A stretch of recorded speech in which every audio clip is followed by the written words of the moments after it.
Right, welcome back. Google South Africa has launched the CS First program, which is aimed at equipping South African learners with the fundamentals of computer science. The program aims to train more than 30,000 learners across 9 provinces in the space of a year. So joining us here in studio, we've got Fortune Mgwili-Sibanda, who deals with policy and government affairs at Google South Africa. So nice to see you again. Welcome. Thank you so much. I think we forgot to change the auto cue to my name. Yeah, I'm looking at that and I'm thinking, yeah, that doesn't look quite right, does it? No, don't stress about it. All right, apologies about that. I'm not sure what's going on with the scripts. No worries. Let's talk to the issue at hand.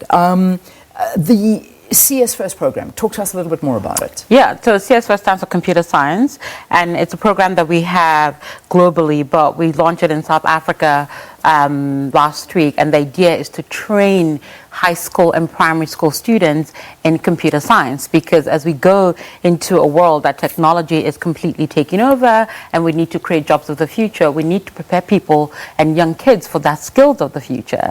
And CS First is one of the programs that we've created for kids in high school and primary school. Excellent. So the program addressed the needs of disconnected and underserviced communities. I mean, that really is the whole aim. However, some of these children from less developed communities, they live so far from computer centers, and never mind computer centers, let's talk about access to data, access to any of this information. So how do you go about getting that sort of divide bridged? Absolutely. So the idea is to get schools in those communities involved and partner with different organizations to make this happen. So we first ran a pilot in Gauteng and the Western Cape, and the ICANN Center in the Western Cape was part of that pilot, and we worked with over 2,000 learners with that project. And if you connect people within the community, getting teachers in the community involved, you find that there's a lot more uptake and a lot more easier access for the kids. There are a lot of computer centers that are in and around our communities. It's just getting people there. It's getting that excitement, getting people to think that it is worth going there to do these classes and to be part of this project. So working with those communities to make sure that we have the right equipment, we have the right access, we have the right access to the learners, to the teachers who are part of the program as well, really does help. Yeah. So I see that the program is now from grade 4 to 8. How long is this program expected to last? Well, we want to train 30,000 kids over the next year. So the idea is for them to go through the different curriculums within the program. So you could take anywhere from, a month to 3 months to 6 months. And the idea is to just build out the curriculum also based on the learner, their interest and their levels as well. Okay. So 70% of the first training will be in public schools, 10% in special needs schools.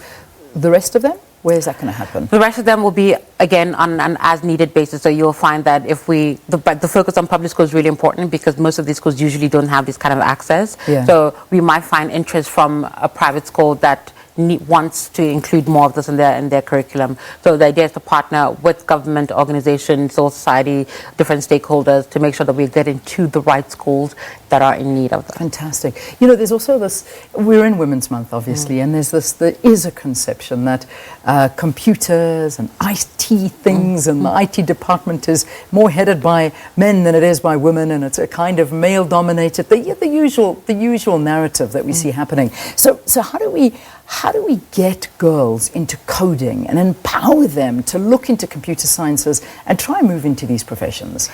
I think the first thing that people need to think about, or we as a society need to think about when we talk about women and getting more young girls into technology, is to make sure it is a safe environment for them.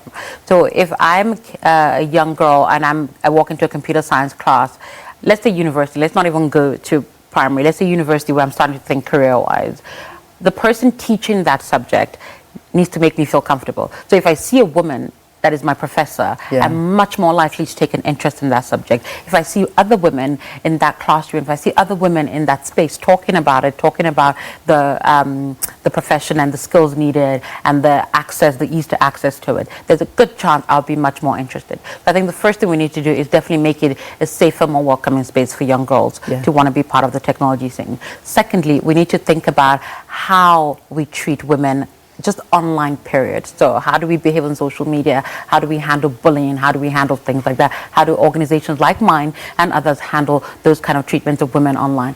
Once we kind of have that right, then again, women are starting to feel much more comfortable in that environment, and creating programs that target women as well. It's a good way to start. But it's a conversation that everybody needs to have. We need to bring men and women into the conversation. It's a huge conversation. It really is a big conversation, because I mean, just those issues that you mentioned, how social media, how it works, how it moves into the spaces of taking away people's rights and belittling people and women and abuse and bullying and you name it, at all kinds of levels. So it's something massive that has to happen. But you know, when we bring it into a local, into a South African perspective, I know that, you know, the talk of promoting science in women is always a big thing. Mathematics in young girls, coding, computers. I mean, we're not foreseeing the fourth industrial revolution. This is the fourth industrial revolution. We're living through it now. We're in it. And if women are excluded from that, then you're excluding 50% of the world population. Imagine. And in South Africa, I think women are actually more than 50% of the population. So you're excluding a huge number of your population if you don't do that. And every single business in the future, even now, has to be some form of digital business. Even if it's the way I purchase from you or the way that I discover where your business is, in some form you have to have some element of technology touching your business for it to truly survive in the future. So everybody needs to be part of this movement. Everybody needs to be included. So just finally, how can we go about, or anybody interested go about applying for something like this to participate? Or is it chosen, you know, personally? So, I mean, I think schools are more than welcome. Schools or computer science centers who want to be part of this can definitely go, just Google CS First South Africa, or go to growwithgoogle.com. You'll be able to find the information. But again, just Google and you'll find all the information. Just Google it, you'll find the information you need. I love it. But you can also tweet at us at Google Africa, and we'll be able to give you any information that you want. That's excellent, Michelle. Thank you very much. It's always good to see you. Thanks so much for coming in, and I'm apologizing for the incorrect name. You know what? We had a bit of a mix-up this morning, but it's all sorted. I know it was a bit of a mix-up there, but nonetheless, I'm glad we've got it right, and you've given us all of the information. Mitch Atagana, of course, is the head of communications and public affairs at Google, talking to us about their CS First program, which is aimed at equipping South African learners with the fundamentals of computer science. All right, let's get you some sports news. Valen, over to you.